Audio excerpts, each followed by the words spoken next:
Hello दोस्तों, आप सभी का स्वागत है हमारे चैनल में। तो कैसे हैं आप सभी लोग? आशा करता हूँ शानदार तरीके से अपनी पढ़ाई कर रहे होंगे। बहुत ठंड बढ़ गई है, लेकिन आप लोग टेस्ट देते रहिए। तो हम लोग लेकर आए हैं आर ओ का टेस्ट। इसमें कि आज टेस्ट संख्या 5 है। यहाँ पर एक लिखा हुआ है, लेकिन ये 5 है आज टेस्ट संख्या। ठीक है, इसके पहले 4 टेस्ट करा दिए गए हैं। 2 टेस्ट जीएस का है, 2 टेस्ट हिंदी का है। ठीक है, तो अगर आप लोगों ने उसको नहीं देखा है तो जाकर देखिए।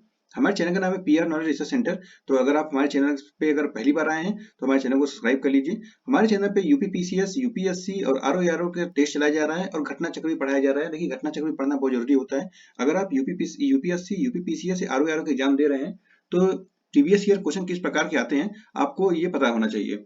और टेस्ट देना तो बहुत जरूरी है, क्योंकि टेस्ट से ही आपको पता चलेगा कि आप कितने क्वेश्चन पुट अप कर पा रहे हैं, कितने क्वेश्चन आपके सही हो रहे हैं। तो चलिए हम लोग शुरू करते हैं। पहला क्वेश्चन है, भारतीय संविधान के किस भाग में आपातकाल का उपबंध किया गया है? आपातकाल मतलब इमरजेंसी का उपबंध किया गया है। तो ये किया गया भाग 18 में। ठीक है, कितने के होते हैं? तो ये होते हैं भाग 18, 352 से लेकर 360 तक। अब बताइए 360 में क्या होता है? तो 360 में होता है वित्तीय आपातकाल, जो कि आज तक कभी लागू नहीं हुआ है। ठीक है। और भाग 15 में है निर्वाचन, भाग 16 में है कुछ वर्गों के लिए विशेष उपबंध, और 17 में है राजभाषा। तो 18 में है क्या है? आपात उपबंध, इमरजेंसी। जर्मनी से लिया गया है। नेक्स्ट है, निम्नलिखित पर विचार कीजिए। आंतरिक अशांति, सशस्त्र विद्रोह, बाहरी आक्रमण और युद्ध, उपरोक्त में से किस आधार पर अनुच्छेद 352 के तहत आपात की घोषणा की जाती है? तो यह की जाती है आपका सशस्त्र विद्रोह, बाहरी आक्रमण और युद्ध। तो हो जाएगा बी, सी और डी। यहाँ पे 4 लिखा है, यहाँ पे इसको डी कर लीजिए। वही मतलब चौथा है जाता है। तो ये आंतरिक अशांति पे आपातकाल नहीं लगाएंगे। ठीक है, पहली बार लगा था जब, तीसरी बार में लगा था वो 1975 में, जो लगाई थी इंदिरा गांधी ने। तो अब उसको हटा दिया गया। तो आंतरिक अशांति जो है हटा दिया गया है। चलिए हम लोग नेक्स्ट देखते हैं क्वेश्चन। क्वेश्चन नंबर 3 है, निम्नलिखित में से किस संविधान संशोधन में यह प्रावधान किया गया कि आपात की उद्घोषणा संपूर्ण भारत या उसके किसी भाग के संबंध में की जा सकती है? 42वां संविधान संशोधन, 44वां, 51वां या 56वां? तो ये हो जाएगा आपका 42वां संविधान संशोधन। 42वां संविधान संशोधन 1976 में यह प्रावधान किया गया कि आपात की उद्घोषणा भारत या उसके किसी भाग के लिए किया जा सकता है। क्वेश्चन नंबर 4 देखिए, 1975 में घोषित तृतीय राष्ट्रीय आपात की घोषणा के समय भारत का राष्ट्रपति कौन था? तो उस समय कौन था राष्ट्रपति, बताइए। तो यह है फखरुद्दीन अली अहमद। ठीक है, तो 1975 में घोषित आपात के समय राष्ट्रपति फखरुद्दीन अली अहमद थे। और जिसमें आगे चलकर 44वां संविधान संशोधन किया गया था, के माध्यम से प्रावधान किया गया कि राष्ट्रपति आपातकाल घोषणा तभी करेगा जब उसे मंत्रिमंडल द्वारा लिखित सूचना दी जाएगी। कौन सा संविधान संशोधन? तो 44वां में हुआ था, ऐसा अमेंड किया गया। 42वां कौन किया था अमेंड? इंदिरा गांधी ने। देखिए क्वेश्चन नंबर 5 आता है आगे, राष्ट्रपति द्वारा की गई आपात की घोषणा कितने समय में दोनों सदनों के द्वारा अनुमोदित न होने पर स्वतः समाप्त हो जाती है? कितने दिन में होती है बताइए? तो यह होता है 30 दिनों में। तो यदि राष्ट्रपति द्वारा घोषित उद्घोषणा संसद के दोनों सदनों के द्वारा 30 दिन यानी 1 माह के भीतर अनुमोदित तो हो जानी चाहिए। यदि ऐसा नहीं होता है तो उद्घोषणा स्वतः समाप्त हो जाएगी। क्वेश्चन नंबर 6 देखिए, निम्नलिखित कथनों पर विचार कीजिए। पहला कथन है, राष्ट्रपति द्वारा आपात उद्घोषणा को वापस लेने के लिए संसद के दोनों सदनों का अनुमोदन आवश्यक है। और दूसरा है, राष्ट्रपति आपात की उद्घोषणा को पश्चातवर्ती उद्घोषणा द्वारा कभी भी वापस ले सकता है। कौन सा कथन सत्य है? 1, 2 या दोनों या कोई नहीं? तो इसमें हो जाएगा आपका केवल दो कथन सही है। राष्ट्रपति कभी भी पश्चातवर्ती उद्घोषणा के द्वारा आपात की उद्घोषणा को वापस ले सकता है। उसे ऐसा करने के लिए संसद द्वारा अनुमोदन आवश्यक नहीं होता है। अनुमोदन आवश्यक नहीं होता है, इसलिए ये वजह था पहला गलत। क्वेश्चन नंबर है आगे 7, निम्नलिखित कथनों में से कौन सा कथन सत्य है? पहला है, आपात के प्रवर्तन के दौरान संघ राज्य को निर्देश दे सकता है कि वह अपनी कार्यपालिका शक्ति का किस रीति से पालन करे। और दूसरा है, संसद राज्य सूची के किसी भी विषय पर कानून बना सकती है। और तीसरा है, संसद द्वारा बनाई गई विधि उद्घोषणा के प्रवर्तन में न रहने पर 6 माह बाद समाप्त हो जाती है। कौन सा कथन सही है? 1 और 2, 2 और 3, तीनों कथन सत्य है या तीनों कथन असत्य हो जाएंगे?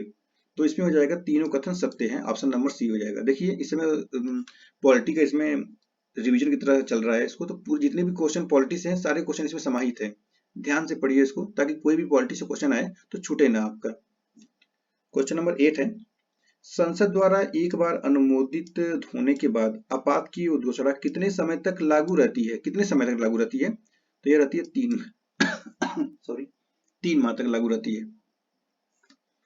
क्वेश्चन नंबर 9 देखिए, राज्यों में संवैधानिक तंत्र के विफल हो जाने पर किस अनुच्छेद के तहत राष्ट्रपति द्वारा राष्ट्रपति शासन की उद्घोषणा की जाती है? तो यह किया जाता है अनुच्छेद 356 के तहत। नेक्स्ट क्वेश्चन है, आपातकाल के दौरान मूल अधिकारों पर पड़ने वाले प्रभाव के बारे में किस अनुच्छेद में प्रावधान किया गया है? तो यह किया गया है आपका अनुच्छेद 358 और 359। ठीक है, अनुच्छेद 358 359 पढ़े होंगे तो ऑप्शन हो जाएगा सी, ए और बी दोनों हो जाएंगे। क्वेश्चन नंबर 11 है, किस राज्य में राष्ट्रपति शासन लगाए जाने के विषय में निम्नलिखित कथनों पर विचार कीजिए। पहला है, राज्य विधानमंडल की शक्तियां संसद द्वारा प्रयोग की जाएंगी। और दूसरा है, राष्ट्रपति संबंधित राज्य के हाई कोर्ट में निहित शक्तियों को अपने हाथ में ले लेता है। कौन सा कथन सही होगा इसमें? तो इसमें केवल एक कथन सही होगा, राष्ट्रपति संबंधित राज्य की हाई कोर्ट में निहित शक्तियों को अपने हाथ में नहीं ले सकता है, हाई कोर्ट को छोड़ेगा, और बाकी विधानमंडल विधानसभा इसको लेगा सकती, हाई कोर्ट से थोड़ी ना मतलब है, तो हाई कोर्ट को छोड़ दीजिए। यहाँ पे दूसरा कथन गलत हो जाएगा, पहला सही हो जाएगा, तो केवल एक यहाँ पे सही होगा। क्वेश्चन नंबर 12 देखिए, 12 है, किसी राज्य में राष्ट्रपति शासन अधिकतम कितने दिन तक लागू किया जा सकता है? कितने दिन तक अधिकतम होगा? तो यह होगा 3 वर्ष तक। किसी राज्य में राष्ट्रपति शासन अधिकतम 3 वर्ष के लिए लगाया जा सकता है। 1 मिनट। क्वेश्चन नंबर 13 है, भारत में वित्तीय आपातकाल की घोषणा अब तक कितनी बार की गई है? कितनी बार किया गया? तो यह हुआ 3 बार। ठीक है, दूसरा 3 बार हुआ है।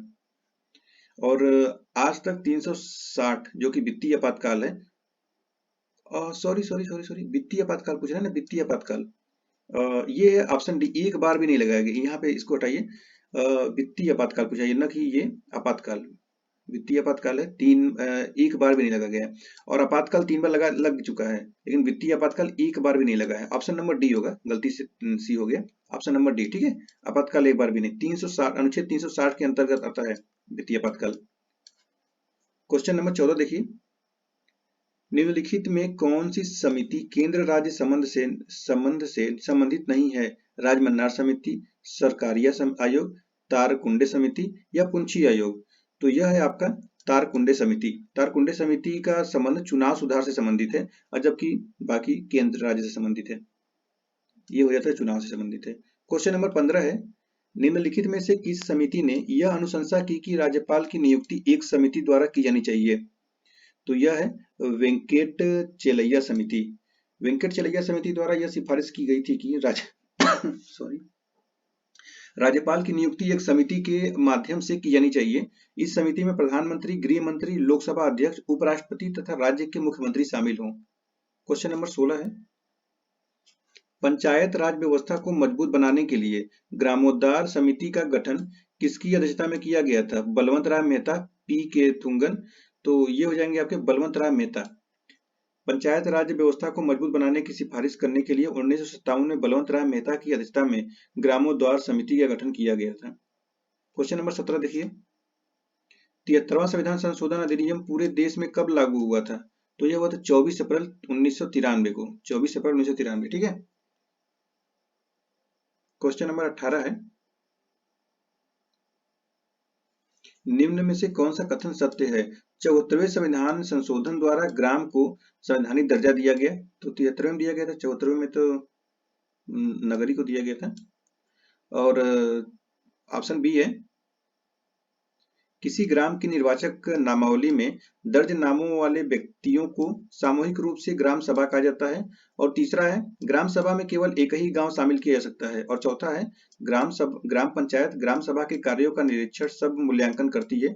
तो देखिए इसमें सही हो जाता है ऑप्शन नंबर बी, किसी ग्राम निर्वाचक नामावली दर्ज नामों वाले व्यक्तियों के सामूहिक रूप से ग्राम सभा कहा जाता है।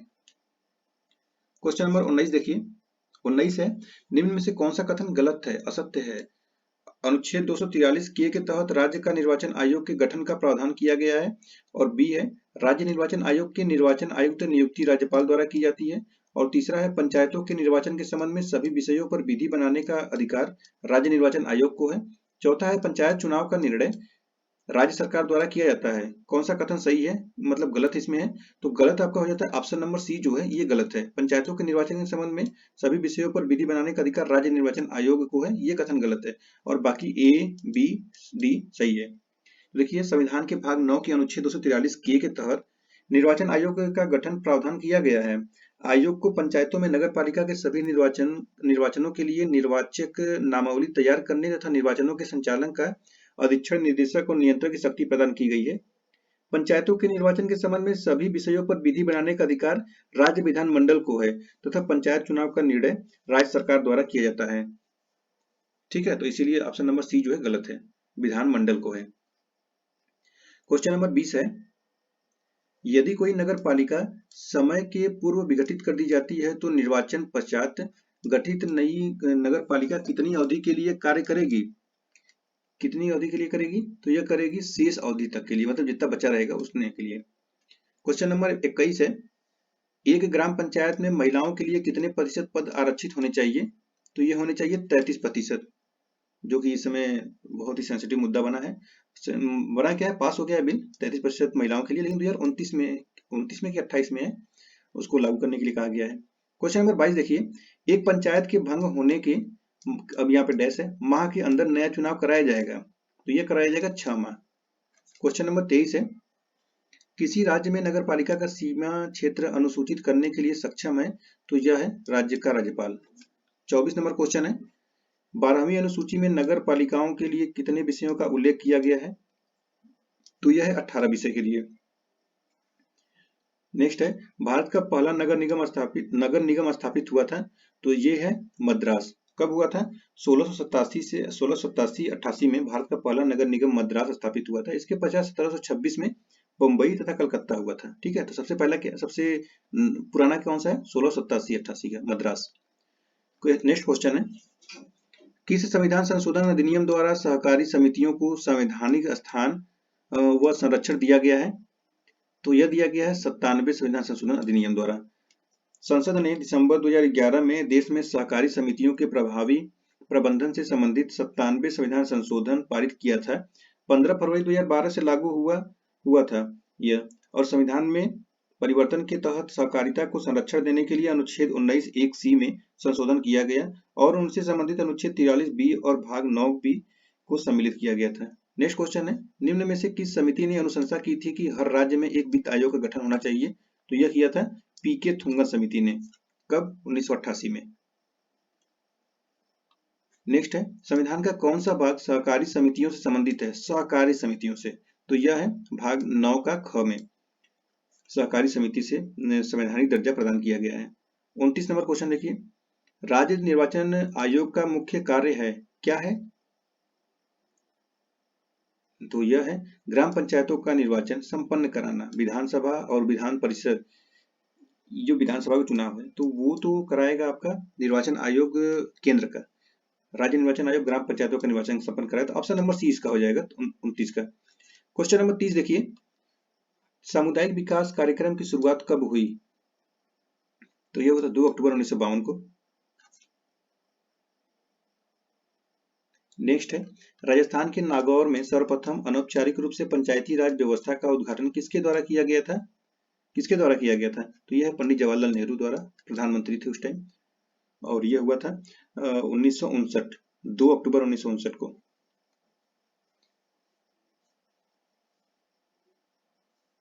अगला क्वेश्चन है, सुप्रीम कोर्ट और हाई कोर्ट के अतिरिक्त सभी न्यायालयों का गठन किनके द्वारा किया जा सकता है? तो यह किया जा सकता है संसद द्वारा, राज्य विधानमंडल द्वारा। तो ए और बी दोनों हो जाएगा, तो ऑप्शन नंबर इसमें सी हो जाएगा। क्वेश्चन नंबर 33 है, सुप्रीम कोर्ट में लंबित, उच्चतम न्यायालय मतलब सुप्रीम कोर्ट में लंबित मामलों के संदर्भ में निम्नलिखित में से किस प्रकार के मामलों की संख्या सर्वाधिक है? किस प्रकार की है? तो यह है special leave petition.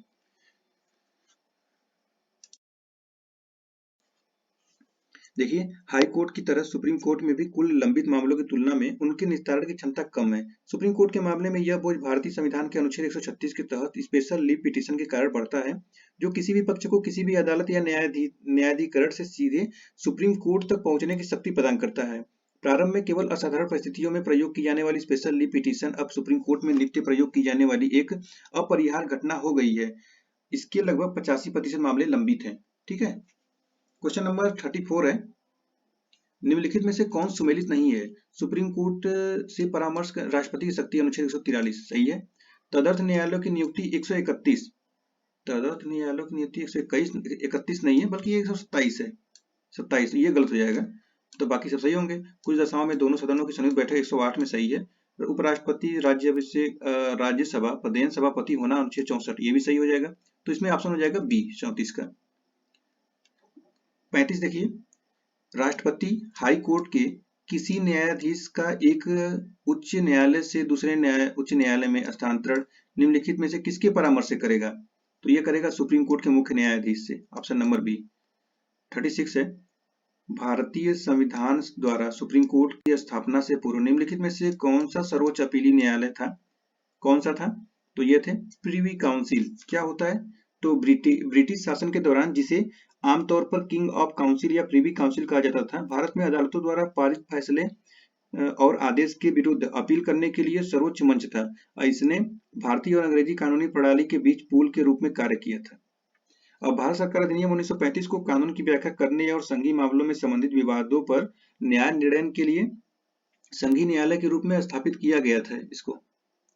Next question है 37 नंबर, यदि किसी कारणवश भारत के राष्ट्रपति का पद रिक्त हो जाए और उपराष्ट्रपति का पद खाली हो तो सुप्रीम कोर्ट के मुख्य न्यायाधीश की नियुक्ति ना हुई हो तो निम्नलिखित में से कौन राष्ट्रपति के पद पर नियुक्त होगा? देखिए फिर से देख लीजिए इसको, राष्ट्रपति भी नहीं है, उपराष्ट्रपति भी नहीं है, सुप्रीम कोर्ट के मुख्य न्यायाधीश की नियुक्ति भी नहीं हुई है, तो राष्ट्रपति का पद कौन संभालेगा उस समय?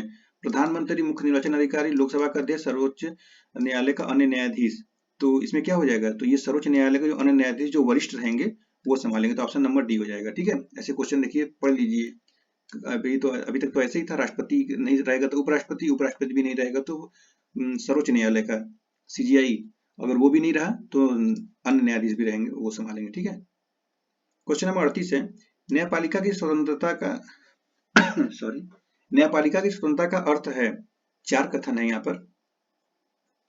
स्वेच्छाचारिता या उत्तरदायित्व का अभाव होना, विधायिका तथा कार्यपालिका द्वारा न्यायपालिका के कार्यों में बाधा न पहुंचाना, तीसरा है सरकार के अन्य अंगों द्वारा न्यायपालिका के निर्णयों में हस्तक्षेप न करना, और चौथा है न्यायाधीश द्वारा बिना भय या भेदभाव के अपना कार्य करना।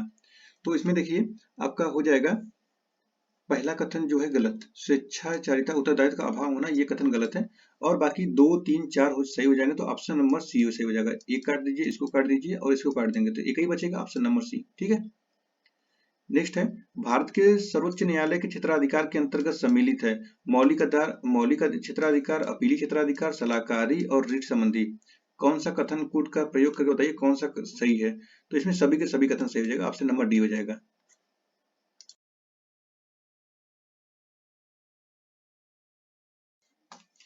ओके, क्वेश्चन नंबर 40 आता है, भारतीय न्यायिक व्यवस्था में जब जनहित याचिका की शुरुआत हुई उस समय भारत के प्रधान न्यायाधीश इनमें से कौन थे? प्रधान न्यायाधीश बताना है कौन थे, तो वो थे इसमें पीएन भगवती। भारतीय न्यायिक व्यवस्था पीआईएल अर्थात जनहित वाद की शुरुआत पीएन भगवती के मुख्य न्यायाधीश काल में हुई थी। इसमें कोई भी व्यक्ति या संस्था सामाजिक हित से जुड़े मामलों को न्यायालय में उठाने के लिए और न्यायालय में उठाने के लिए बाहर रहे। तो आप लोगों से एक ही क्वेश्चन है, बताइए कि पीएन भगवती ये न्यायाधीश कब थे, उनका ईयर बता दीजिए, आप कमेंट करिए। सर्वोच्च न्यायालय के मुख्य न्यायाधीश तथा अन्य न्यायाधीशों की नियुक्ति कौन करता है? कौन करता है? ये हो जाता है राष्ट्रपति। तो सर्वोच्च न्यायालय के मुख्य न्यायाधीश तथा अन्य न्यायाधीशों की नियुक्ति राष्ट्रपति करता है। इसका प्रावधान अनुच्छेद 124 के 2 में दिया गया है। सुप्रीम कोर्ट के सभी न्यायाधीश 65 वर्ष की आयु तक अपना पद धारण करते हैं और कोई भी न्यायाधीश राष्ट्रपति को अपना त्यागपत्र दे सकता है। सुप्रीम कोर्ट के न्यायाधीश को हटाने के लिए उन पर सीधे कदाचार अथवा असमानता का आरोप सिद्ध करना पड़ता है। नेक्स्ट क्वेश्चन है, निम्नलिखित कथनों पर विचार कीजिए। यहाँ पर है ए, जिला न्यायाधीशों की नियुक्ति के बारे में प्रावधान अनुच्छेद 233 में दिया गया है, और दूसरा है जिला न्यायाधीश के पद पर नियुक्त होने के लिए व्यक्ति पहले से ही संघ या राज्य की न्यायिक सेवा में हो या कम से कम 7 वर्ष तक अधिवक्ता के रूप में कार्य किया हो। तो बताना है कि उपयुक्त कथनों में से अधीनस्थ न्यायालय के विषय में कौन सा कथन सही है? अधीनस्थ न्यायालय के विषय में, ठीक है, तो इसमें है ए और बी दोनों हो जाएगा सही। क्वेश्चन नंबर 43 देखिए, भारत में मोबाइल कोर्ट किसके मानस पुत्र की संज्ञा प्रदान किया जाता है? तो ये थे APJ Abdul Kalam, doctor APJ Abdul Kalam. ठीक है, ऑप्शन नंबर बी हो जाएंगे। क्वेश्चन नंबर 44 है, निम्नलिखित न्यायालय और उनके अधिकार क्षेत्र से संबंधित गलत युग्म को पहचानिए। कौन सा युग्म गलत इसमें है? कलकत्ता हाईकोर्ट, पश्चिम बंगाल, अंडमान निकोबार सही है। केरल हाईकोर्ट, केरल और लक्षद्वीप। मुंबई हाईकोर्ट, महाराष्ट्र, गोवा, कर्नाटक। महाराष्ट्र, गोवा, कर्नाटक, ये देखिए महाराष्ट्र, गोवा, दादर नगर हवेली, दमन दीव है, कर्नाटक नहीं है, तो ये हो जाएगा गलत, ऑप्शन सी हो जाएगा इसमें सही। ठीक है, आंध्र प्रदेश हाईकोर्ट आंध्र प्रदेश तेलंगाना के लिए है। चलिए अगला क्वेश्चन है, हाई कोर्ट के न्यायाधीशों की योग्यता से संबंधित गलत कथन को पहचानिए। पहला है वह भारत का नागरिक हो, और दूसरा है भारत राज्य क्षेत्र में कम से कम 7 वर्ष तक न्यायिक पद पर कार्य कर चुका हो, और तीसरा है एक या अधिक राज्यों के हाई कोर्टों में लगातार कम से कम 10 वर्ष तक अधिवक्ता रहा हो, या बी और सी हो जाता है। तो आपका इसमें हो जाएगा बी, और ऑप्शन नंबर जो है बी सही हो जाएगा। ठीक है, देखिए हाई कोर्ट की स्थापना के बारे में प्रावधान अनुच्छेद 214 तथा अनुच्छेद 231 में दिया गया है। हाई कोर्ट का गठन एक मुख्य न्यायाधीश तथा ऐसे अन्य न्यायाधीशों से मिलकर होता है जिन्हें राष्ट्रपति समय समय पर नियुक्त करता है। इसका प्रावधान अनुच्छेद 216 में किया गया है। हाई कोर्ट के न्यायाधीश वही नियुक्त हो सकता है जो भारत का नागरिक हो, और भारत के राज्य क्षेत्र में कम से कम 10 वर्ष तक न्यायिक पद पर कार्य कर चुका हो, अथवा एक या अधिक राज्यों में हाई कोर्ट में लगातार कम से कम 10 वर्ष तक अधिवक्ता रहा हो। इसमें कौन सा कथन गलत पहचानना था? देखिए यहाँ पर, तो ये हो जाएगा ऑप्शन नंबर बी जो है 7 वर्ष दिया है, यहाँ पर हो जाएगा 10 वर्ष। ठीक है, तो बी वाला हो जाएगा गलत, इसीलिए हो जाता है ये सही, और बाकी सब भारत का नागरिक होना चाहिए और 10 वर्ष के अधिवक्ता होना चाहिए, सही हो जाता है।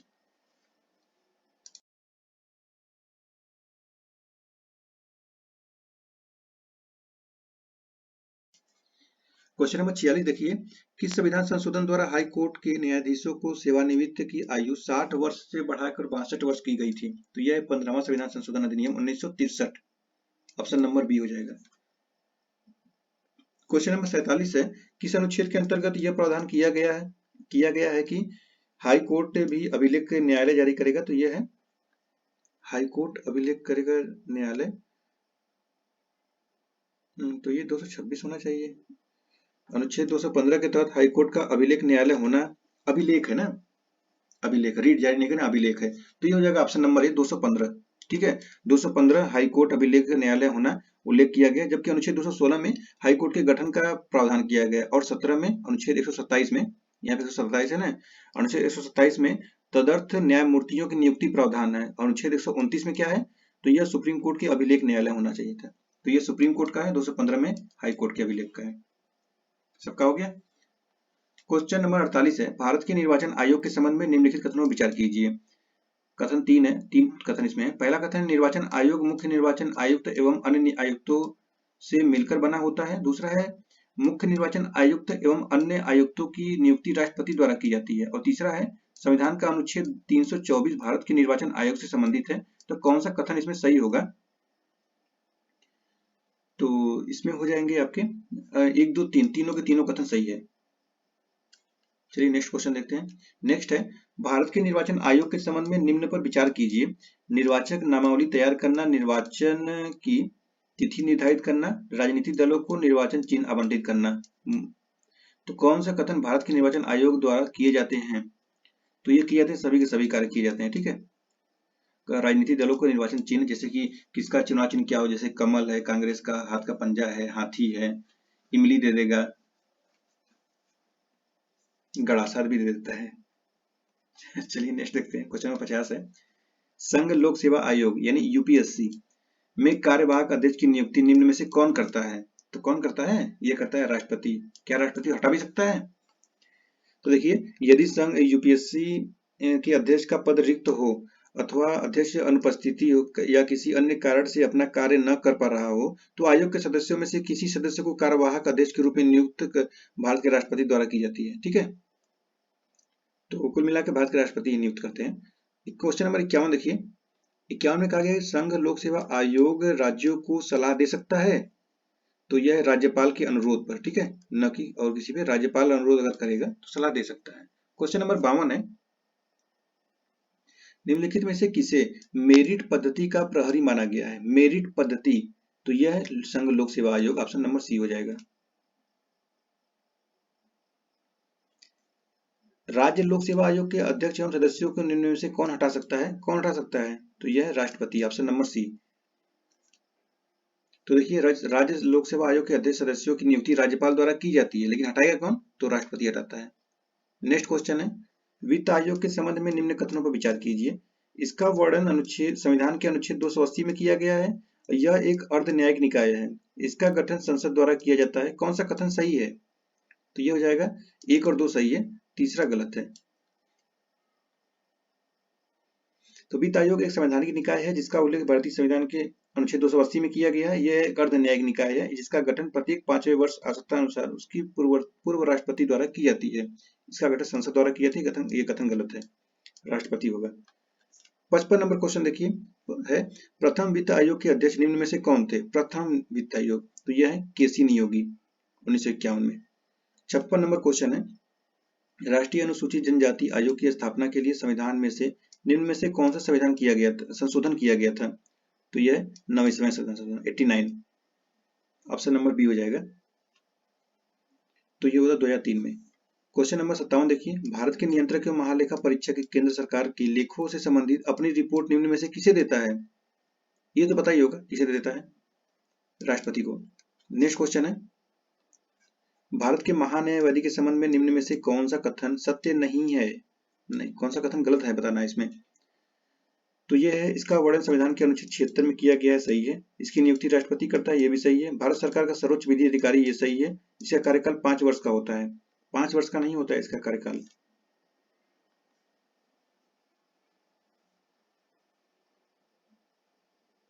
ये अगर इसको रखना है तो जब तक सरकार रहती है तब तक रहेगा। तो देखिए, इसमें जो है इसकी नियुक्ति राष्ट्रपति द्वारा की जाती है। संविधान में इनके कार्यकाल के बारे में कोई उल्लेख नहीं बताया गया है। ठीक है, 1 मिनट।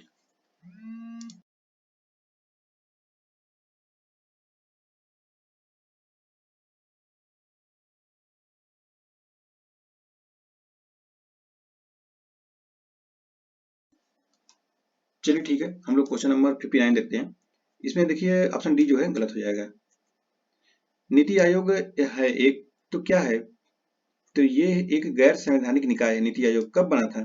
तो ये बना था आपका 1 जनवरी 2015। किसके स्थान पर बना है? तो योजना आयोग के स्थान पर। इसके अध्यक्ष कौन होते हैं? तो ये होते हैं प्रधानमंत्री। क्वेश्चन नंबर 60 देखिए, राष्ट्रीय मानव अधिकार आयोग का गठन किया गया है मूल संविधान में संविधान संशोधन के द्वारा और संसद, तो ये हो जाएगा आपका संसद द्वारा पारित अधिनियम से, ऑप्शन नंबर सी हो जाएगा। नेक्स्ट है, मुख्य सूचना आयुक्त का कार्यकाल होता है, कितना होता है? तो ये होता है 5 वर्ष या 65 वर्ष तक। केंद्रीय सत्ता आयोग का गठन किया गया था, तो यह किया गया था आपका 1964 में।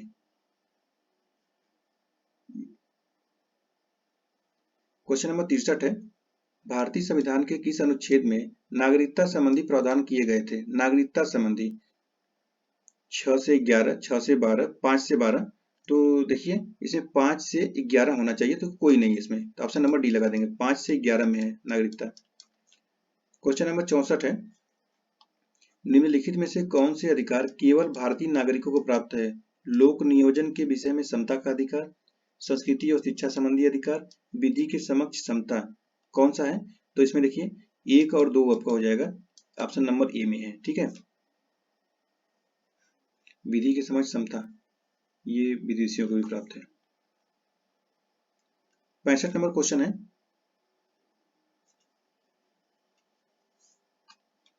निम्नलिखित कथनों पर विचार करें। भारत एक मिनट,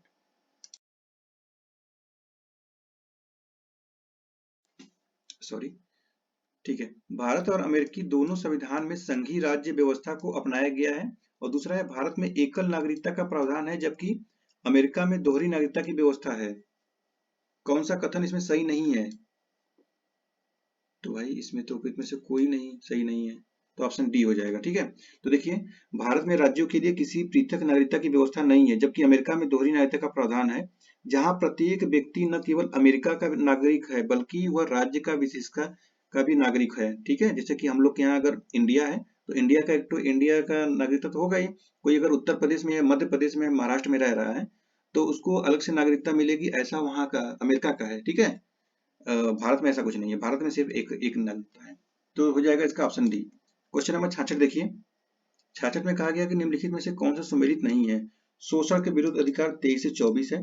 संस्कृति शिक्षा संबंधी अधिकार 29 से 30। स्वतंत्रता का अधिकार 19 से 22 सही है। धर्म की स्वतंत्रता का अधिकार 26 से 28। तो 25 से 28 है, 26 से 28 थोड़ी ना है। तो ऑप्शन नंबर डी हो जाएगा। क्वेश्चन नंबर 67 है। निम्नलिखित में से किस रीट के द्वारा न्यायालय सार्वजनिक प्राधिकारियों से उनके कार्यों और उसे नकारने के संबंध में पूछताछ करता है? कौन सा है? तो ये हो जाएगा आपका,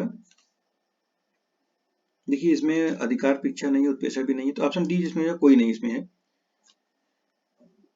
तो परमादेश रीट का अंतर्गत होता है न्यायालय सार्वजनिक प्राधिकारियों से उनके कार्यों और उसे नकारने के संबंध में पूछताछ करता है। भारतीय संविधान के अनुसार अनुच्छेद 32 के अंतर्गत सुप्रीम कोर्ट तथा अनुच्छेद 226 के अंतर्गत हाई कोर्ट, ठीक है। सुप्रीम कोर्ट आपका 32 है और हाई कोर्ट हो जाएगा 226। हाई कोर्ट कितना हो जाएगा? 226 रीट जारी करता है और ये 32 है।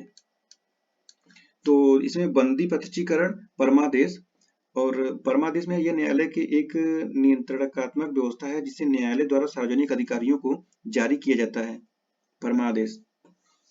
और बाकी सब तो इसमें तो है नहीं, परमादेश रहता तो सही होता, तो ऑप्शन नंबर डी हो जाएगा। क्वेश्चन नंबर 68 देखिए। निम्नलिखित में से किस प्रकार के शिक्षा संस्थानों में धार्मिक शिक्षा पूर्ण रूप से प्रतिबंधित है?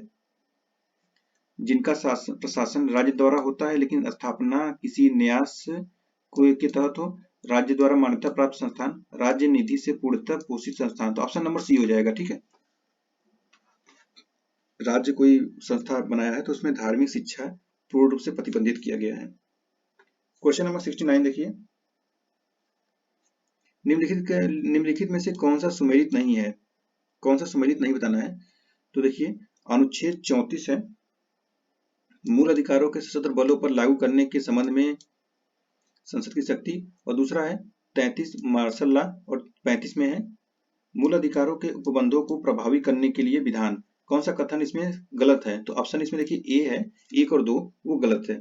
33 में मूल अधिकारों को सशस्त्र बलों पर लागू करने के, देखिए उल्टा कर दिया है इसको, 34 में मार्शल लॉ है, 33 में मूल अधिकार है, ठीक है, और 35 सही लिखा है। तो तीसरा सही है, बाकी 1 2 गलत है, तो ऑप्शन नंबर ए हो जाएगा। क्वेश्चन नंबर 70 है। भारतीय संविधान के मूल अधिकार किस देश से लिया गया है? तो यह यूएस से लिया गया है, कोई नहीं इसमें से, ऑप्शन नंबर डी हो जाएगा। क्वेश्चन नंबर 72 देखिए। भारतीय नागरिकों के विदेश में घूमने तथा वापस भारत आने के अधिकार को किस अनुच्छेद के अंतर्गत शामिल किया गया है? तो यह किया गया है अनुच्छेद 21 के अंतर्गत। 19 में सॉरी 19 में कहा गया है आप भारत में कहीं भी घूम सकते हैं, लेकिन भारत से विदेश या विदेश में घूमने के लिए अनुच्छेद 21 है, ठीक है। क्वेश्चन नंबर 73 है। निम्नलिखित में से कौन सा सही सुमेलित नहीं है? कौन सा सही सुमेलित नहीं बताना है, गलत है। अनुच्छेद 41 है,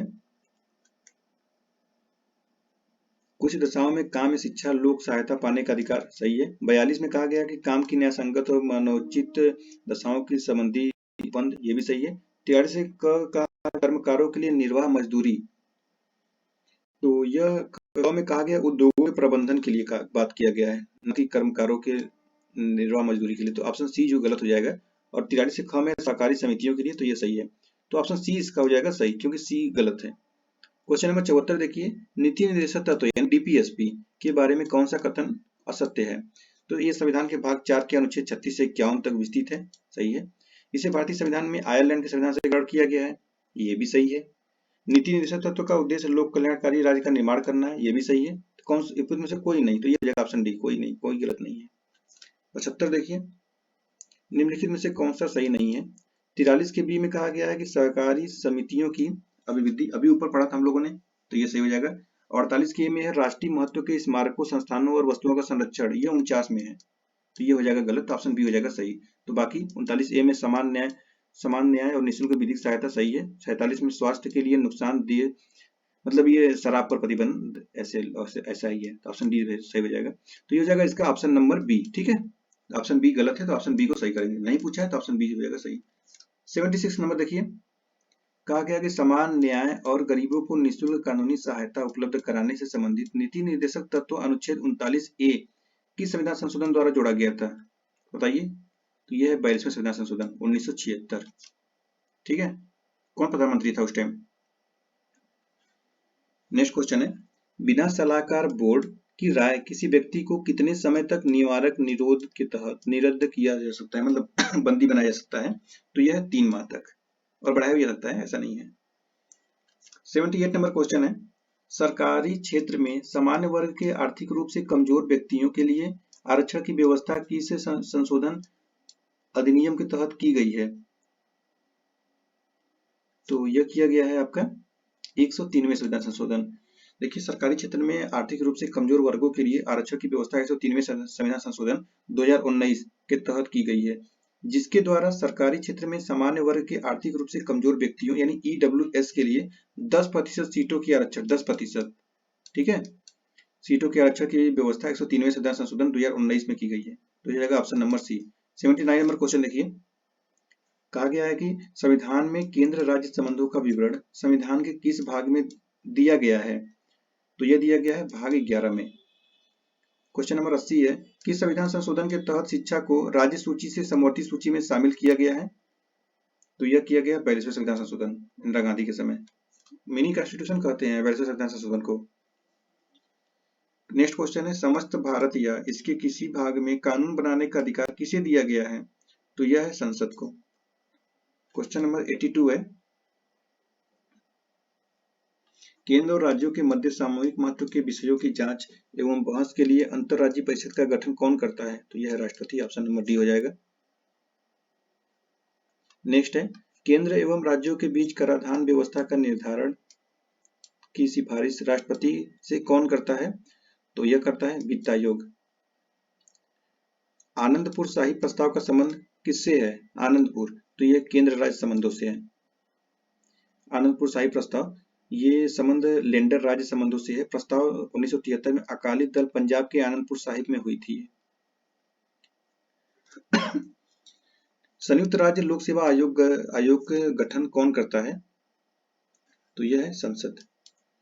86 नंबर क्वेश्चन है, भारतीय संसद द्वारा बनाए गए कानून लागू होंगे ऐसे लागू होंगे। तो यह है भारतीय क्षेत्र के अंदर विदेशों में रह रहे भारतीय नागरिकों पर, विश्व में कहीं भी भारतीय नागरिक की संपत्ति पर। ऑप्शन डी हो जाएगा सभी। नेक्स्ट है, प्रशासनिक सुधार आयोग का गठन किसकी अध्यक्षता में किया गया था। प्रशासनिक सुधार, तो यह है मदन मोहन पुंछी। केंद्र सरकार ने 1966 में मोरारजी देसाई की अध्यक्षता में हुआ था। यह 1966 में हुआ था, मोरारजी देसाई, ठीक है। प्रशासनिक सुधार आयोग, इसको ARC बोलते हैं, ARC सॉरी। यदि केंद्र सरकार किसी राज्य सरकार द्वारा ऋण लेने पर गारंटी देता है तो यह गारंटी किस पर भारित होगा। तो यह है केंद्र की संचित निधि पर। 89 नंबर क्वेश्चन है, संविधान के किन अनुच्छेदों के बीच केंद्र व राज्य के बीच प्रशासनिक संबंधों की व्याख्या की गई है। तो यह है 256 से 263 तक। समाजवादी पार्टी की स्थापना कब हुई थी। समाजवादी पार्टी तो 1992 में हुई थी। निम्न में से कौन सा राजनीतिक दल राष्ट्रीय दल नहीं है। राष्ट्रीय दल, तो यह आम आदमी पार्टी। लेकिन ये देखिए, अब ये आम आदमी पार्टी भी राष्ट्रीय दल हो चुका है, तो अब इसको नहीं लगाएंगे, बाकी सभी है। तो इसमें 8 हो गए हैं, आप लोग सर्च कर लीजिएगा। लेकिन आम आदमी पार्टी अभी हाल ही में था कि वो भी नेशनल पार्टी बन चुका है, अरविंद केजरीवाल का पार्टी जो है। क्वेश्चन नंबर 91 का देख लीजिए, किस दल को राष्ट्रीय दल के रूप में मान्यता पाने के लिए निम्न में से कौन सी दशा पूरी करनी होती है। कौन सी दशा पूरी करनी होती है। तो कम से कम 4 राज्यों में राज्य स्तरीय दल के रूप में मान्यता, कम से कम 2 राज्यों में राज्य स्तरीय दल के रूप में मान्यता, 4 अथवा अधिक राज्यों में वैध मतों को 8% मत। तो ये हो जाएगा आपका कम से कम 4 राज्यों में राज्य स्तरीय दल के रूप में मान्यता होना चाहिए। क्वेश्चन नंबर 93 है, देश में सन 2019 में संपन्न हुए राष्ट्रीय स्तर पर आम चुनाव किस नंबर के चुनाव था। 2019 का चुनाव पूछ रहा है। तो यह है आपका 17वां चुनाव आयोग, 17वां था। 94 नंबर क्वेश्चन है, निम्न कथनों विचार कीजिए। राष्ट्रपति के चुनाव में संसद के दोनों सदनों के सदस्य शामिल होते हैं, और दूसरा है राष्ट्रपति के चुनाव में संसद के दोनों सदनों के निर्वाचित सदस्य शामिल होते हैं। कौन सा कथन सत्य नहीं है। तो ये हो जाएगा केवल एक जो है ये शामिल नहीं होते, ये गलत कहा गया है। तो देखिए, राष्ट्रपति के चुनाव में संसद के दोनों सदनों में निर्वाचित सदस्य शामिल होते हैं। राष्ट्रपति द्वारा मनोनीत सदस्य राष्ट्रपति के चुनाव में शामिल नहीं होते हैं। क्वेश्चन नंबर 95 है, निम्न में से कौन सा कथन असत्य है? कौन सा कथन असत्य बताना है इसमें। राष्ट्रपति को महाभियोग के द्वारा भी ही पद से हटाया जा सकता है। ठीक है। राज्यपाल राष्ट्रपति के प्रसाद पर्यंत पद धारण करता है। तीसरा है, राज्यपाल को क्षमादान की शक्ति प्राप्त है। चौथा है, राज्यपाल की नियुक्ति कॉलेजियम प्रणाली के द्वारा की जाती है। राज्यपाल, तो ये हो जाएगा गलत, ऑप्शन डी जो है गलत हो जाएगा, तो ये हो जाएगा, इसको सही कर देंगे। नेक्स्ट देखिए, 96 नंबर क्वेश्चन है, कौन सा सुमेलित नहीं है? इसमें सुमेलित कौन सा नहीं है वो बताना है।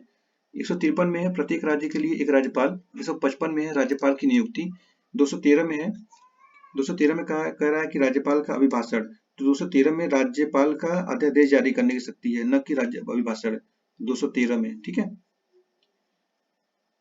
और 123 में राष्ट्रपति का। ठीक है, इसको इधर कर देते हैं तो राष्ट्रपति हो जाता है इधर। चलिए, 174 विधानसभा का विघटन, तो ऑप्शन सी इसका गलत हो जाता है, ऑप्शन सी हो जाएगा सही। 97 है, कौन सा कथन सत्य है? भारतीय संविधान के सशक्त केंद्र के साथ संघीय व्यवस्था का रूप कनाडा के संविधान से लिया गया, तो यही ऑप्शन ए हो जाएगा सही, बाकी सब गलत है। क्वेश्चन नंबर 98 है, राज्यपाल के संबंध में निम्न कथनों पर विचार कीजिए। वह मुख्यमंत्री व राज्य मंत्री स्तरीय मंत्रिपरिषद की नियुक्ति करता है। वह विधानसभा के सत्र को आहूत व अवसान करता है। वह अध्यादेश भी जारी करने की अधिकारिता रखता है। कौन सा कथन सत्य है? कौन सा कथन सत्य है राज्यपाल के मामले में? तो इसमें हो जाएगा तीनों के तीनों कथन सत्य है, तो ऑप्शन नंबर सी हो जाएगा। 99 नंबर क्वेश्चन है, यदि किसी राज्य में विधान परिषद है तो राज्यपाल कितने सदस्यों को मनोनीत करने की अधिकारिता रखता है? कितने सदस्यों को? तो यह 1/6 सदस्यों को। नेक्स्ट है, किस संविधान संशोधन द्वारा मौलिक कर्तव्यों यानी मूल कर्तव्यों को भारतीय संविधान में जोड़ा गया था? बताइए। तो यह है 42वां संविधान संशोधन, 1976 में हुआ था। भाग 4 के क में और 51 क में जोड़ा गया इसको। 101 नंबर क्वेश्चन देखिए, कौन सा सुमेलित नहीं है? तो 52 में है भारत का राष्ट्रपति, 53 में है संघ की कार्यपालिका शक्ति, 54 में राष्ट्रपति की पदावधि के बारे में कह रहा है, जो कि राष्ट्रपति का निर्वाचन का उपबंध किया है, और 55 में राष्ट्रपति का निर्वाचन है। तो कौन सा सुमेलित नहीं है? तो इसमें ऑप्शन सी जो है ये होगा, सुमेलित नहीं होगा। 54 में राष्ट्रपति के निर्वाचन का उपबंध है और 55 में पदावधि, तो दोनों गलत हो जाते हैं फिर तो। 55 में राष्ट्रपति के पदावधि निर्वाचन, देखिए इसमें कुछ कंफ्यूजन है, देखिए मैं बता देता हूँ। 52 में राष्ट्रपति है, 53 में संघ की कार्यपालिका शक्ति है, और 54 में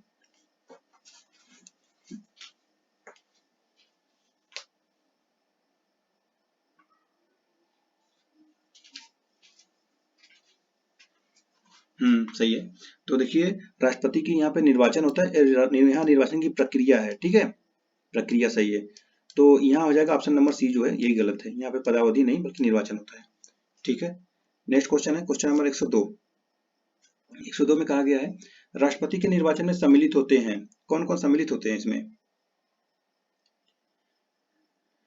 राज्य की विधानसभाओं के सभी सदस्य, दिल्ली व पुदुचेरी के सभी सदस्य, और दिल्ली, पुदुचेरी, जम्मू कश्मीर संघ राज्य क्षेत्र की विधानसभाओं के निर्वाचित सदस्य। तो ऑप्शन सी हो जाएगा इसमें, 102 का option number C. Question number 103 देखिए, राष्ट्रपति के संबंधित निम्न कथनों पर विचार करें। 1 मिनट।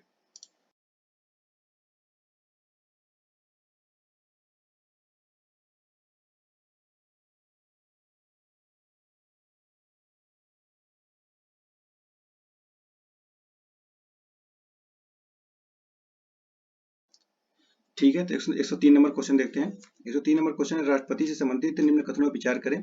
पहला कथन है, संघ की कार्यपालिका शक्ति राष्ट्रपति में निहित होगी, और दूसरा है, राष्ट्रपति अपनी कार्यपालिका शक्ति का प्रयोग संविधान अनुसार स्वयं या अधीनस्थ अधिकारियों द्वारा करेगा, और तीसरा है, भारत का राष्ट्रपति तीनों सेनाओं का अध्यक्ष होता है। तो कूट का प्रयोग करके बताना है कौन सा कथन इसमें सही है। तो ये हो जाएगा आपका तीनों का तीनों कथन सही है, तो ऊपरी सभी हो जाएगा, ऑप्शन डी। क्वेश्चन नंबर 104 है, निम्न में से कौन सा कथन मौलिक कर्तव्य से संबंधित नहीं है? पहला है, माता पिता अथवा अभिभावक अपने 8 से 14 वर्ष तक के आयु वाले बच्चों को के लिए शिक्षा का अवसर प्रदान करेंगे, और भारत की संप्रभुता, एकता और अखंडता की रक्षा करें। तीसरा है, संविधान का पालन करें, उसके आदर्शों का संस्थान और राष्ट्रध्वज व राष्ट्रगान का आदर करें, और चौथा है, देश की रक्षा करे और आह्वान किए जाने पर राष्ट्र की सेवा करे। तो पहला वाला जो इसमें कथन है वो हो जाएगा गलत। ये 8 से जो 14 दिया गया, ये 6 से 14 होता है, न कि 8 से 14। क्वेश्चन नंबर 105 है, कोई भी व्यक्ति राष्ट्रपति के लिए निर्वाचित होने के लिए तभी अर्ह होगा जब वह भारत का नागरिक हो, 30 वर्ष की आयु पूरी कर चुका, 30 नहीं बल्कि 35 है, लाभ का पद धारण नहीं करता हो। कौन सा कथन इसमें असत्य बताना है? तो ये हो जाएगा ऑप्शन ए, जो कि केवल 2 है, वो कथन गलत है। यहाँ पर जो 30 वर्ष दिया गया वहां पर 35 वर्ष होगा। क्वेश्चन नंबर 106 है, राज्यपाल से संबंधित निम्न कथनों में से कौन सा कथन असत्य है? कौन सा कथन असत्य है? तो देखिए, इसका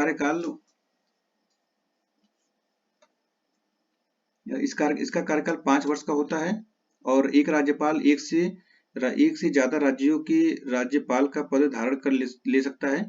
और तीसरा है, जब तक राज्यपाल के उत्तराधिकारी का चयन नहीं कर लिया जाता है तब वह अपने पद पर कार्य करता रहेगा। और चौथा है, राज्यपाल का कार्यकाल पूर्ण होने पर वह पुनः नियुक्त नहीं हो सकता है। कौन सा कथन इसमें सही है? तो ये हो जाएगा आपका ऑप्शन नंबर डी जो है गलत है, बाकी सब कथन सही है। तो ऑप्शन जो गलत बताना है तो ऑप्शन डी हो जाएगा सही। क्वेश्चन नंबर 107 देखिए, किसी व्यक्ति को राज्यपाल के रूप में तभी नियुक्त किया जा सकता है जब वह 35 वर्ष की आयु पूरी कर चुका हो तभी। ठीक है। क्वेश्चन नंबर 108 है, निम्न में से किसकी नियुक्ति राष्ट्रपति द्वारा नहीं की जाती है? महान्यायवादी, महाधिवक्ता, महालेखा परीक्षक, राजभाषा आयोग के अध्यक्ष। किसकी नहीं की जाती है? तो महाधिवक्ता की नियुक्ति। ठीक है। क्वेश्चन नंबर 109 देखते हैं, निम्न कथनों में से कौन सा कथन भारत शासन अधिनियम 1858 संबंधित नहीं है? तो इसके तहत भारत का शासन व्यवस्था पर महारानी का नियंत्रण हो गया, सही है। इसने भारत के राज्य सचिव पद को समाप्त कर दिया, राज्य सचिव, ये कथन गलत है। वायसराय पद को समाप्त किया था। और तीसरा है, गवर्नर जनरल का पदनाम बदलकर भारत का वायसराय कर दिया था, ये सही है। यहाँ पर गवर्नर जनरल करके वायसराय किया था, सचिव का नहीं, इसलिए गलत है। और चौथा है, भारत का प्रथम वायसराय लॉर्ड कैनिंग बना, ये भी सही है। तो ऑप्शन नंबर बी गलत है, तो ये हो जाएगा सही। क्वेश्चन नंबर 110 है, भारतीय संविधान में सशक्त केंद्र के साथ संघीय व्यवस्था की अवधारणा किस देश के संविधान से ली गई है? कनाडा, अमेरिका, ब्रिटेन, फ्रांस, इससे लिया गया है, तो यह है कनाडा से। क्वेश्चन नंबर 111 है, 1 नवंबर 1949 को संविधान को अंगीकार करते समय संविधान के कितने अनुच्छेद प्रभावी हो गए थे? कितने अनुच्छेद हुए थे? तो ये है 16 अनुच्छेद। कितने 16 में से कितने थे? तो अनुच्छेद 5, 6, 7, 8, 9, 60, 324, 366, 367, 379, 380, 388, 391, 392, 393 एवं 394। ठीक है, ये 26 जनवरी 1950 को बाकी सब लागू हुए थे। क्वेश्चन नंबर 112 है, भारत शासन अधिनियम 1935 के प्रावधानों के संदर्भ में निम्नलिखित कथनों पर विचार कीजिए। पहला कथन है, इसने केंद्र में द्वैध शासन व्यवस्था समाप्त कर दी थी। दूसरा है, इसने प्रांतों में द्वैध शासन प्रणाली का आरंभ किया था। तीसरा है, इसके द्वारा 11 राज्यों में द्विसदनीय व्यवस्था प्रारंभ की गई थी। कौन सा कथन इसमें चुनाव करें, कौन सा कथन सही है? तो ये हो जाएगा, इसमें उपयुक्त में से कोई कथन सही नहीं है। देखिए, उपयुक्त में से कोई कथन सही नहीं है। भारत शासन अधिनियम 1935 द्वारा प्रांतों में द्वैध शासन प्रणाली को समाप्त किया था एवं केंद्र में द्वैध शासन प्रणाली को प्रारंभ की थी। भारत शासन अधिनियम 1935 द्वारा 6 राज्यों में द्विसदनीय व्यवस्था को प्रारंभ किया गया। तो इन राज्यों में बंगाल, मुंबई, मद्रास, बिहार, संयुक्त प्रांत एवं असम शामिल हैं। इन राज्यों में विधान सभा एवं विधान परिषद की स्थापना की गई थी। चलिए नेक्स्ट देखते हैं, क्वेश्चन नंबर 113, निम्नलिखित में से कौन संविधान सभा की प्रारूप समिति का सदस्य नहीं था? प्रारूप समिति, ठीक है, तो प्रारूप समिति का सदस्य ये थे जवाहरलाल नेहरू, बाकी सभी लोग थे। क्वेश्चन नंबर 114 है, निम्नलिखित में से कौन से प्रावधान 1833 के चार्टर अधिनियम में किए गए थे? ईस्ट इंडिया कंपनी के व्यापारिक कार्यों को बंद कर उसे विशुद्ध प्रशासनिक निकाय बना दिया गया। दूसरा है, सिविल सेवकों की भर्ती एवं चयन हेतु खुली प्रतियोगिता व्यवस्था का आरंभ। तीसरा है, कंपनी के राजनीतिक एवं वाणिज्यिक कार्यों को कर दिया गया। तो कौन सा कथन इसमें सही है? तो ये हो जाएगा ऑप्शन नंबर ए, केवल एक सही है, 2 और 3 गलत हो जाएंगे। सही बताना है तो पहला सही है, दूसरा और तीसरा गलत है। क्वेश्चन नंबर 115 देखिए, 15 में कहा गया है, संविधान सभा की गठित समितियों में समिति एवं उनके अध्यक्ष के संबंध में कौन सुमेलित नहीं है? प्रांतीय संविधान समिति जेबी कृपलानी, प्रारूप समिति भीमराव अम्बेडकर, संचालन समिति डॉक्टर राजेंद्र प्रसाद, सर्वोच्च न्यायालय के तदस्थ समिति एस वरदाचारी। कौन सा कथन गलत है? तो उसमें पहला जो कथन गलत है, प्रांतीय संविधान ये जेबी कृपलानी कहा गया है, ये कथन गलत है। इसके ये थे संविधान सभा के समिति के सरदार पटेल थे, जेबी कृपलानी नहीं थे। क्वेश्चन नंबर 116 है, निम्नलिखित में से यह किसका कथन है उद्देशिका आधारशिला है? तो संविधान उस पर खड़ी अट्टालिका है, तो यह कहे थे सुभाष कश्यप ने, ऑप्शन नंबर डी हो जाएगा। नेक्स्ट है, निम्नलिखित में से किस अधिनियम के प्रावधानों को हितैषी निरंकुशवाद नाम दिया गया है? हितैषी निरंकुशवाद, तो यह है भारतीय परिषद अधिनियम 1909 को। क्वेश्चन नंबर 118 है, निम्नलिखित में से किस अधिनियम के द्वारा भारत में दास प्रथा को विधि विरुद्ध घोषित किया गया था? दास प्रथा को, तो यह है चार्टर्ड एक्ट 1833 का। नेक्स्ट क्वेश्चन है क्वेश्चन नंबर 119, निम्नलिखित कथनों पर विचार कीजिए। पहला कथन है, संविधान की प्रस्तावना विधायिका की शक्ति का स्रोत है एवं उसकी शक्तियों पर प्रतिबंध लगा सकती है। दूसरा है, संविधान की प्रस्तावना न्यायोचित है एवं इसकी व्यवस्थाओं को न्यायालय में चुनौती दी जा सकती है। कौन सा कथन सही है? तो ये हो जाएगा दोनों के दोनों कथन गलत हैं। संविधान प्रस्तावना का न तो विधायिका की शक्ति का स्रोत है और न ही विधायिका की शक्तियों पर प्रतिबंध लगाती है। प्रस्तावना गैर न्यायिक है, अर्थात इसकी व्यवस्थाओं को न्यायालय में चुनौती नहीं दी जा सकती है, इसलिए दोनों के दोनों कथन हो जाएंगे गलत। क्वेश्चन नंबर 120 है, भारतीय संविधान की कौन सी विशेषता संसदीय संप्रभुता के सिद्धांत के विपरीत है?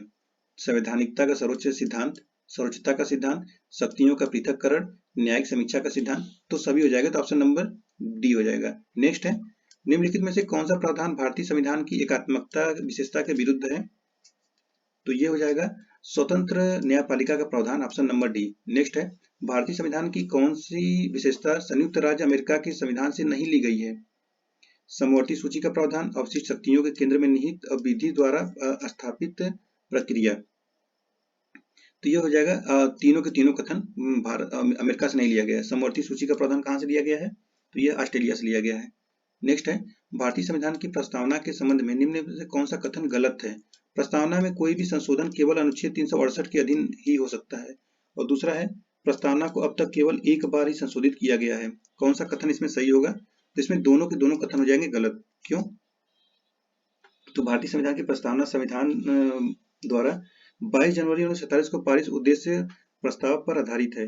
भारतीय संविधान की प्रस्तावना की प्रकृति न्यायोचित नहीं है। प्रस्तावना में कोई भी संशोधन केवल अनुच्छेद 368 के अधीन ही हो सकता है। प्रस्तावना को केवल एक बार 42वें संविधान संशोधन अधिनियम 1976 द्वारा संशोधित कर समाजवादी अखंडता और इसको जोड़ा गया है।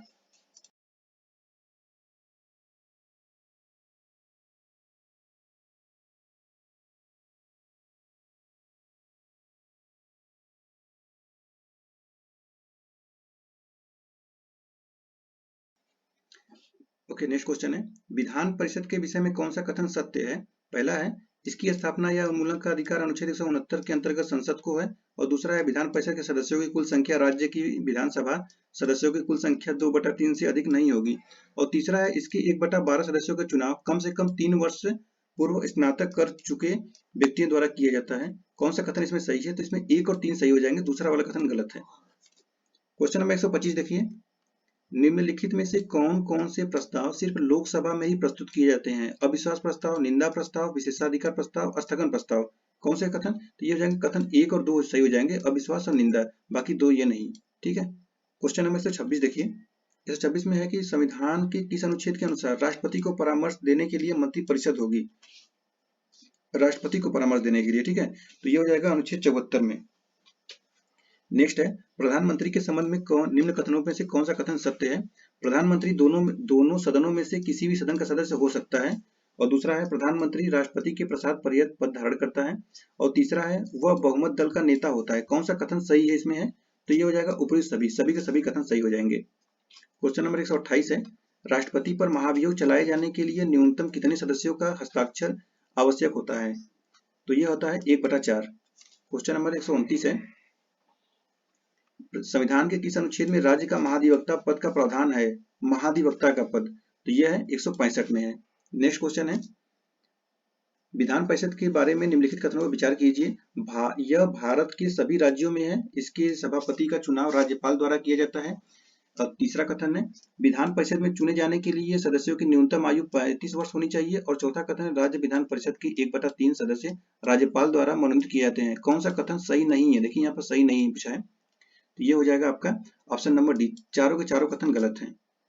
तो देखिए, वर्तमान में भारत में 6 राज्यों में विधान परिषद है। विधान परिषद के सभापति विधान परिषद के सदस्यों द्वारा चुने जाते हैं। और तीसरा है, विधान परिषद में सदस्य बनने की न्यूनतम आयु 30 वर्ष होनी चाहिए। यहाँ पर दिया है 35 वर्ष। 35 वर्ष बनने के लिए राष्ट्रपति और राज्यपाल के लिए, न कि और सबके लिए 30 वर्ष। और विधान परिषद में राज्यपाल द्वारा 1/6 सदस्य मनोनीत किए जाते हैं। यहाँ पे 1/3 लिखा है ना, 1/6 होगा। नेक्स्ट क्वेश्चन है 131 नंबर, राज्य विधानमंडल के द्वारा पारित किसी भी विधेयक को रोकने की राज्य विधान परिषद के पास अधिकतम समय होती है 1 माह, 2 माह, 3 माह, 4 माह। तो यह होती है 4 माह की। नेक्स्ट क्वेश्चन है, किस अनुच्छेद के तहत किसी विधेयक को पारित करने के लिए संयुक्त अधिवेशन का प्रावधान किया गया है? संयुक्त अधिवेशन, तो ये है आपका अनुच्छेद 108। कौन बुलाता है? राष्ट्रपति बुलाता है। नेक्स्ट है, निम्नलिखित में से कौन सा संसद सदस्यों का सामूहिक विशेषाधिकार नहीं है? कौन सा नहीं है इसमें? साक्षी के रूप में उपस्थिति से स्वतंत्रता, ये हो जाता है, यही गलत है, ऑप्शन नंबर ए। बाकी सब सही है, देख लीजिए इसको। क्वेश्चन नंबर 134 है, निम्नलिखित में से संसद के सत्रों में कौन शामिल नहीं है? बजट, ग्रीष्मकालीन सत्र और मानसून सत्र, शीतकालीन, कौन सा इसमें नहीं है? तो ये हो जाएगा ग्रीष्मकालीन सत्र, ऑप्शन नंबर बी।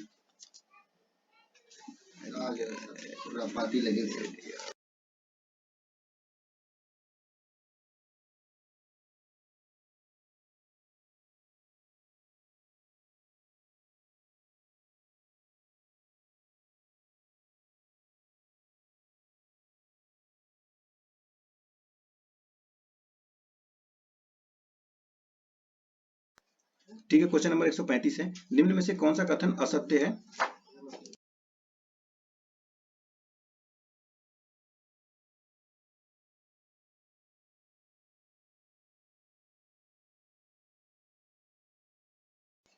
अच्छा ठीक है, कोई आ गया था। चलिए शुरू करते हैं। क्वेश्चन नंबर 135 है, निम्न में से कौन सा कथन असत्य है? सत्य नहीं बताना है। तो मंत्रिपरिषद का एक निश्चित कार्यकाल होता है, और दूसरा है मंत्रिपरिषद के सदस्य सामूहिक रूप से लोकसभा के प्रति उत्तरदायी होते हैं, और तीसरा है मंत्रिपरिषद के सदस्य व्यक्तिगत रूप से संसद के प्रति उत्तरदायी होते हैं, और चौथा है मंत्रिपरिषद के सदस्यों की संख्या लोकसभा के सदस्यों की संख्या की 15% से अधिक नहीं होनी चाहिए। कौन सा कथन इसमें सही है? तो इसमें एक सही है और 3 सही है, ऑप्शन नंबर सी हो जाएगा। देखिए, मंत्रिपरिषद का कोई निश्चित कार्यकाल नहीं होता है, वह तब तक अस्तित्व में बनी रहती है जब तक उसे लोकसभा में बहुमत प्राप्त होता है। मंत्रिपरिषद के सदस्य व्यक्तिगत रूप से राष्ट्रपति के प्रति उत्तरदायी होते हैं। अनुच्छेद 75(3) के अनुसार मंत्रिपरिषद सामूहिक रूप से लोकसभा के प्रति उत्तरदायी होती है, तथा 91वें संविधान संशोधन 2003 द्वारा यह प्रावधान किया गया है कि केंद्र और राज्य में मंत्रिपरिषद के सदस्य संख्या लोकसभा और विधानसभा की कुल संख्या का 15% से अधिक होना चाहिए। ठीक है, इसीलिए 1 और 3 सही हो जाएगा, ऑप्शन नंबर सी हो जाएगा। क्वेश्चन नंबर देखिए 136, निम्नलिखित में से कौन केंद्र शासित प्रदेशों में विधानमंडल के सृजन के लिए अधिकृत है? राष्ट्रपति, प्रधानमंत्री, संसद या प्रशासक? कौन होगा? तो यह है संसद। क्वेश्चन नंबर 137 है, राज्य के मुख्यमंत्री के विषय में निम्नलिखित कथनों में से कौन सा कथन सत्य है? वह राज्य का कार्यकारी प्रमुख होता है, राज्य के सभी कार्यपालिका संबंधी कार्य मुख्यमंत्री के नाम से होते हैं। मुख्यमंत्री के नाम से होते हैं? यहाँ तो राज्यपाल के नाम से होते हैं। वह केवल विधानसभा का सदस्य हो सकता है, वह मंत्रियों का चयन अपने विवेक से करता है। तो यहाँ पर हो जाएगा ऑप्शन नंबर सी जो है, वह केवल विधानसभा के सदस्य हो सकता है, ऑप्शन नंबर सी सही होगा। अपने विवेक से नहीं करेगा भाई, मुख्यमंत्री के निर्देश से करता है। चलिए 138 नंबर क्वेश्चन देखिए, निम्नलिखित में से किस परिस्थिति में किसी सांसद को अयोग्य घोषित कर दिया जाता है?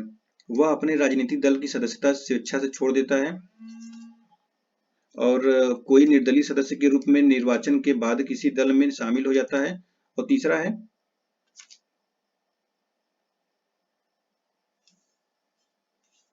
वह अपनी राजनीतिक पार्टी के द्वारा दिए गए निर्देशों के विपरीत मतदान करता है। तो 138 का ऑप्शन हो जाएगा 1, 2 और 3 सही हो जाएगा। 137 का कंफ्यूजन लग रहा है, इसको फिर से देख लेते हैं। 137 में कहा गया है कि राज्य के मुख्यमंत्री के विषय में बात किया गया, न कि राज्यपाल के बारे में। तो देखिए, वो केवल विधानसभा का सदस्य हो सकता है, ये कथन सही, ये कथन गलत है। ये जो है वह मंत्रियों का चयन अपने विवेक से करता है। ये यहाँ पर किसका बात किया गया था? ये बात किया गया था मुख्यमंत्री का। मुझे लगा कि राज्यपाल का बात किया जा रहा है, तो इसमें ऑप्शन नंबर डी सही हो जाएगा। ठीक है, डी, वह मंत्रियों का चयन अपने अधिकार से करता है। जैसे प्रधानमंत्री करता है अपने अधिकार, अपने विवेक से, वैसे मुख्यमंत्री भी अपने विधानसभा में अपने विवेक से करेंगे। मुझे लगा कि राज्यपाल के बारे में बात कर रहा है, तो इसमें ऑप्शन नंबर डी हो जाएगा। ठीक है, कंफ्यूजन नहीं रखिएगा। तो ये 3 कथन गलत है, ऑप्शन नंबर डी सही हो जाएगा। दिख रहा है कि नहीं आपको?